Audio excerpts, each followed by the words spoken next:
हे दोस्तों, welcome to Tally Prime course part 24। और आज हम सीखने वाले हैं हर एक चीज़ स्टॉक एंट्रीज के बारे में, उसके बेसिक्स के बारे में। और अगले वीडियो में हम इससे रिलेटेड प्रैक्टिकल्स करेंगे। तो आओ सीखते हैं कि कैसे हम टैली में अपने स्टॉक को मेंटेन कर सकते हैं। सबसे पहले तो हमें एक चीज़ जानना है कि स्टॉक का सिंपल मीनिंग होता है गुड्स, और गुड्स को हम अकाउंट्स में इन्वेंट्री कहते हैं। इसके बाद जब हम स्टॉक आइटम एंट्रीज पास करते हैं या स्टॉक आइटम के ग्रुप्स, लेजर ये सब क्रिएट करते हैं, तो कुछ चीज़ों की हमें ज़रूरत पड़ती है, जैसे stock item name, category of any of the stock, group of the stock, quantity of the stock, unit, rate और गोडाउन ऑफ द स्टॉक। ये सब सबसे इंपॉर्टेंट चीज़ें हैं जो हमारे स्टॉक आइटम मेंटेनेंस के टाइम में काम आती है। अब समझते हैं सबसे पहले स्टॉक आइटम नेम को। अगर हम देखें तो स्टॉक आइटम नेम तो बहुत सारे हो सकते हैं, hard disk, computer, mouse, laptop, printers और ऐसे बहुत सारी चीज़ें जो स्टॉक आइटम नेम के अंदर आ सकती है। और बिजनेस के पॉइंट ऑफ व्यू से देखा जाए तो कोई भी चीज़ स्टॉक बन सकती है। जैसे अगर किसी का होलसेल का बिजनेस है तो उसके लिए अलग अलग टाइप के क्लोथ्स स्टॉक हो जाएगा।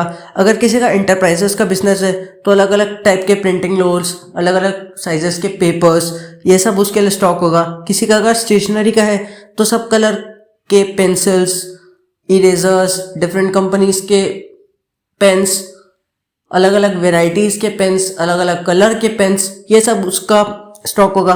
अभी इस स्टॉक को समझने के लिए हम ये सपोज करते हैं कि जो मेरा एक कंपनी हमने प्रैक्टिस के लिए खोला है एमए एंटरप्राइजेस का, उसमें सब कंप्यूटर या टेक्नोलॉजी से रिलेटेड थिंग्स की डीलिंग होती है। अभी स्टॉक आइटम में मैं दो चीज़ ले रहा हूँ, मॉनिटर्स और लैपटॉप्स। अब मॉनिटर्स एक तो नहीं है मेरे शॉप में, अलग अलग टाइप के हैं, अलग अलग कंपनी के मॉनिटर्स है। जैसे HP के मेरे पास 32 इंच, 42 इंच, 54 इंच के मॉनिटर्स है। HP के मेरे पास i3 प्रोसेसर का भी लैपटॉप है, i5 सीरीज का भी लैपटॉप है, i7 जनरेशन के भी लैपटॉप्स है। वैसे अगर मैं बात करूँ डेल के पीसीस की तो कोई 25 इंचेस का है, कोई 32 इंचेस का है, कोई 45 इंचेस का है। अगर डेल लैपटॉप की बात करूँगा तो कोई i3 का है, कोई i5 का है, कोई i9 का है, कोई उनके XPS सीरीज का है। ऐसे डिफरेंट वर्जन्स है मेरे पास सबके। मैं एक अलग स्टॉक आइटम नेम बनाऊंगा अपने शॉप के लिए। अब अगर मैं बात करूं कि स्टॉक कैटेगरी की, स्टॉक कैटेगरीज क्या होता है, मैं इसको कंपनीज में या अलग अलग कैटेगरीज में डिवाइड कर दूंगा।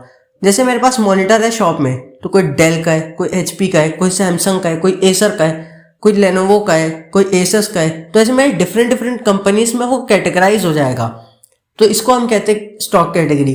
वैसे अगर मेरे पास लैपटॉप है शॉप में तो कोई डेल का है, कोई HP, कोई एसर, कोई आसुस और बहुत डिफरेंट कंपनीज के लाइक रियलमी और रेडमी, ये सभी मेरे पास अभी अवेलेबल है, अलग कैटेगरी में आ जाएगा।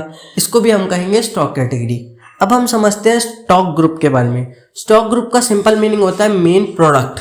जैसे मैंने इधर बात की लैपटॉप्स और मॉनिटर्स की, तो ये लैपटॉप्स और मॉनिटर्स मेरे स्टॉक के ग्रुप्स हैं, मेरे मेन आइटम्स हैं।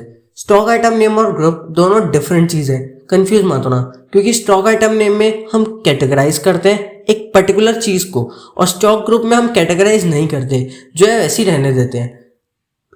अब बात करते हैं क्वांटिटी और यूनिट की। ये जो है स्टॉक क्वांटिटी और स्टॉक यूनिट, ये दोनों एक दूसरे पे डिपेंड करते हैं। अब ये जो यूनिट है ये 4 टाइप का यूजुअली यूज होता है हमारे टैली में। पहला नंबर्स। अभी जैसे हमारा प्रोडक्ट है मॉनिटर्स और लैपटॉप, तो इसको हम क्वांटिटी कैसे बनाएंगे, 10 डेल मॉनिटर्स, 15 डेल लैपटॉप्स, ये बनेगा नंबर्स के फॉर्म में।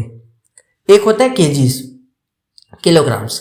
अगर मेरा बिजनेस सपोज मसाले का होता या किराने सामान का होता, देन वहाँ पे जो प्रोडक्ट्स होते हैं वो कैसे होते हैं, शुगर 1 किलो शुगर, 3.5 किलो दाल, ऐसे सब वहाँ पे स्टॉक बनते।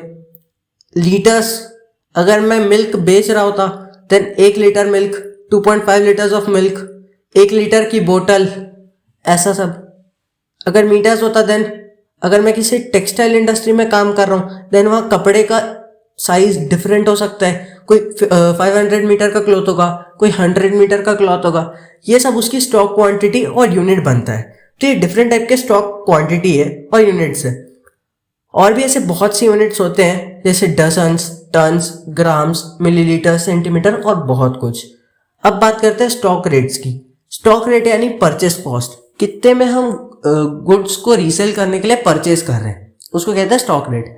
जैसे मान लीजिए मैंने किसी होलसेलर से 20 डेल लैपटॉप्स और 25 HP के मॉनिटर्स खरीदे एज अ स्टॉक, और मेरे को एक डेल लैपटॉप अराउंड 40,000 पड़ा और एक HP मॉनिटर अराउंड 15,000। तो अगर मैं ओवरऑल स्टॉक कैलकुलेशन करूं तो मैंने 8 लाख का लैपटॉप और 3,75,000 का मॉनिटर परचेज किया है। तो जो मेरा ओवरऑल स्टॉक रेट बनेगा वो बनेगा 11,75,000 का। अब बात करते हैं गोडाउन की। जब हमारा बिजनेस काफ़ी बड़ा होता है तो हमको गोडाउन को डिवाइड करना पड़ता है। जैसे सपोज कर लेते हैं मेरा एक गोडाउन है मेरे शॉप के पास, एक है मेरा मेरे घर के पास, तो ये 2 मेरे गोडाउन है। तो मेरे टैली में एक मेन लोकेशन के साथ साथ 2 गोडाउन के नाम भी क्रिएट होंगे।